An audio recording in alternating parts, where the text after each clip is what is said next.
Hello friends, welcome to Docinnet channel. Follow today's video. Today's video is about public key infrastructure.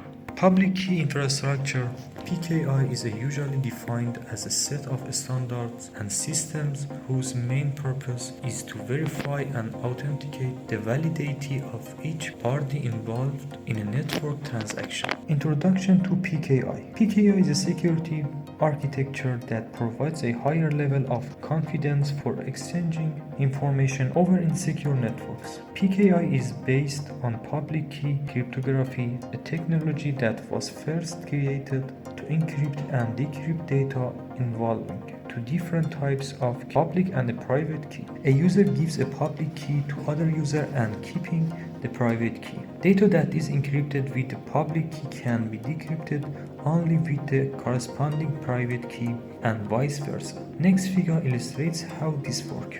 Step 1. User A obtains user B's public key and uses it to encrypt a message destined for user B. Step 2. User A sends the encrypted message over the unsecured network. Step 3. User B receives the encrypted message and decrypts it using his own private key. Certificates. Digital certificates are commonly used to authenticate and validate users and devices while simultaneously securing information exchanged over unsecured networks. Certificates can be issued for a user or a network device. Certificates securely bind the user's or device's public key along with other information that describe the user's or device's identity. The certificate syntax and format are defined in the X.509 standard of the International Telecommunication Union Telecommunication Standardization Sector. Certificates contain the following information. Number 1. The entity's public key. Number 2. The entity's identifier information such as this name, email address, organizations, and locality. Number 3. The validity period. Number 5. Issues information.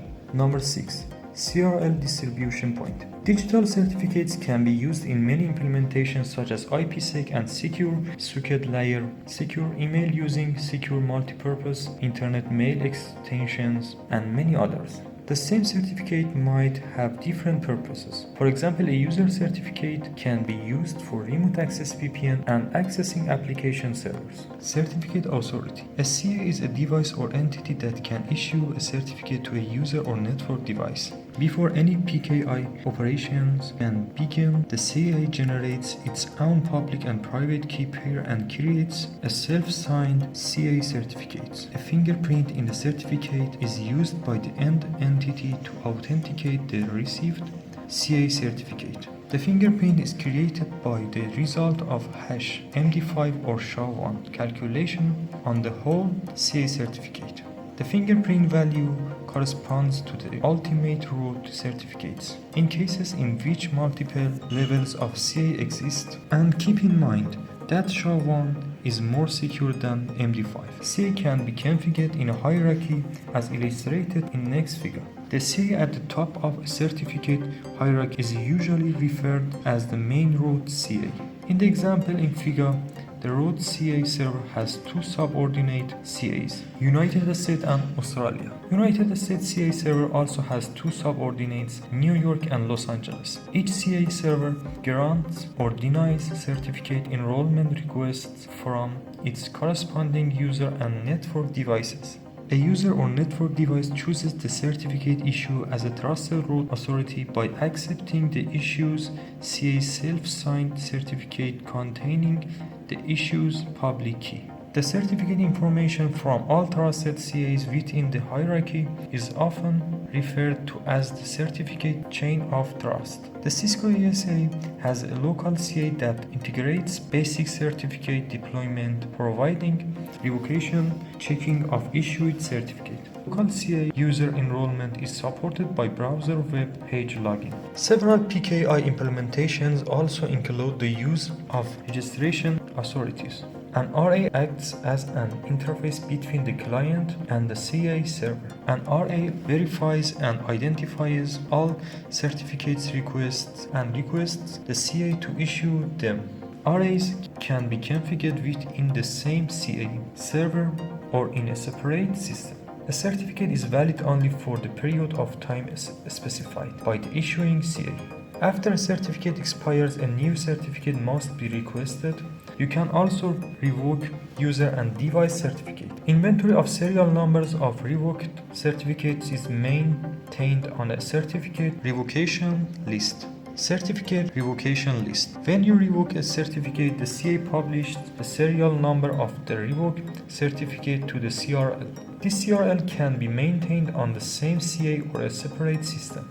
The CRL can be accessed by any entity trying to check the validity of any given certificate. LDAP and HTTP are the most commonly used protocols when publishing and obtain a CRL. Storing CRLs in a separate system other than the CA server is often recommended for large environments for better scalability and to avoid single points of failure. Next video illustrates how a certificate can be revoked on a CA and subsequently published to a CRL server. Step 1. The user certificate is revoked in the CA server. The CA server updates the CRL LDAP server. Step 2. The user attempts to establish an IPsec VPN connection to the Cisco ASA. Step 3. The Cisco ASA is configured to query the CRL server. It downloads the CRL and finds the certificate serial number on the list of revoked certificates. Step 4. The Cisco ASA denies access to the user and sends an IKE delete message. Symbol Certificate Enrollment Protocol. Symbol Certificate Enrollment Protocol is a protocol developed by Cisco. This protocol provides secure issuance of certificates to user and network devices in a scalable manner. It uses HTTP for the transport mechanisms for enrollment and uses LDAP or HTTP for CRL checking. This protocol supports the following operation. Number 1. CA and RA public key distribution. Number 2. Certificate enrollment. Number 3. Certificate revocation. Number 4. Certificate query. And number 5. CRL query. Using this protocol is recommended for better scalability. The manual cut and paste method is normally based when the CA server does not support this protocol or an HTTP connection is not possible. Okay, today's video is finished here. Please send our videos to your friends and be sure to like and subscribe.